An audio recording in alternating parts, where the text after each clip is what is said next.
नमस्कार दोस्तों। आज मैं आपको एक कहानी सुनाऊंगा। कहानी एक नमक हराम की। जी हां, एक ऐसा नमक हराम जिसने सत्ता के लिए और पैसे के लिए दोस्तों को धोखा दिया, साथियों को धोखा दिया, जनता को धोखा दिया, पूरे शहर को धोखा दिया, अपने गुरु को धोखा दिया। ऐसा कोई रिश्ता, ऐसा कोई संबंध इस व्यक्ति का बचा नहीं जिसको इसने ठगा ना हो। इस व्यक्ति के बारे में कहा जाता है कि ऐसा कोई सगा नहीं जिसको इसने ठगा नहीं। जी हां, नमक हराम। एक ऐसा नमक हराम जिसने सत्ता और पैसे के लालच में देश की सेना के शौर्य तक के ऊपर सवाल उठा दिए।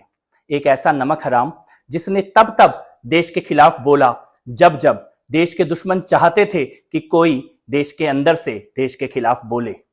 एक ऐसा नमक हराम जिसने सबसे पहले तो यह झूठ बोला कि वो इनकम टैक्स कमिश्नर था, और बाद में ये तथ्य सामने आया कि वो कभी इनकम टैक्स कमिश्नर था ही नहीं। एक ऐसा नमक हराम जिसने अपनी नौकरी से नमक हरामी की, वहां से भागा और उसके बाद झूठ और फ्रॉड के आधार पर एक एनजीओ चलाई, झूठ और फ्रॉड के आधार पर एक आंदोलन खड़ा किया और उस आंदोलन के गुरु के साथ ही नमक हरामी कर दी। और ना केवल उस आंदोलन के गुरु को धोखा दिया, बल्कि लोग तो यहां तक कहते हैं कि इस नमक हराम ने उस आंदोलन के गुरु की अस्पताल में हत्या तक करवाने की साजिश रचवाई।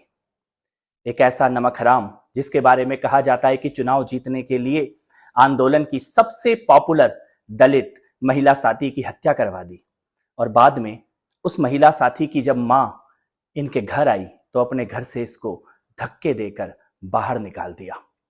इस नमक हराम ने सबसे पहले कहा कि मैं पार्टी नहीं बनाऊंगा, पार्टी बनाई।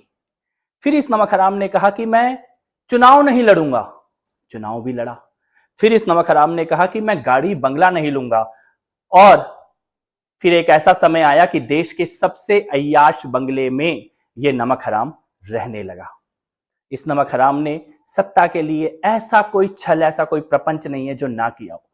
जिसके ऊपर इस नमक हराम ने आरोप लगाए, बाद में उन सब के तलवे चाटे, उन सब के जूतों में दाल पी। जिसको इसने कहा कि मैं इनसे लड़ने के लिए आया हूं, बाद में उन सब के हाथ मिला के खड़ा हो गया और देश से ही लड़ने लग गया, धर्म से ही लड़ने लग गया। इस नमक हराम की कहानी यहीं खत्म नहीं होती है। इसने टिकटों को बेचने का धंधा शुरू कर दिया। आंदोलन के और पार्टी के साथियों को सत्ता में आते ही एक एक करके चुन चुन के पीठ पर छुरा भोंकने लग गया, मारने लग गया, खत्म करने लग गया, बाहर करने लग गया। इस नमक हराम ने काले धन का, हवाला का एक ऐसा नेटवर्क खड़ा किया और शराब की दलाली के धंधे में कूद पड़ा। लेकिन ये इस नमक हराम की सबसे बड़ी गलती साबित हुई। ये नमक हराम फंस गया।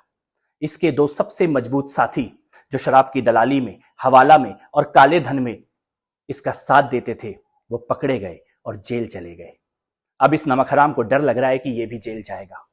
जेल जाने के डर से ये नमक हराम फड़फड़ा रहा है, बिलबिला रहा है, कुछ भी बक रहा है, अनाप शनाप, किसी भी तरह से जेल जाने से बच जाऊं, कुछ ना कुछ ऐसी आग लगा दूं कि मैं निकल जाऊं, बच जाऊं। लेकिन कानून का फंदा इस नमक हराम के गले पर कस चुका है। अब ये बचने वाला नहीं है। क्या आप जानते हैं इस नमक हराम को? कौन है ये नमक हराम?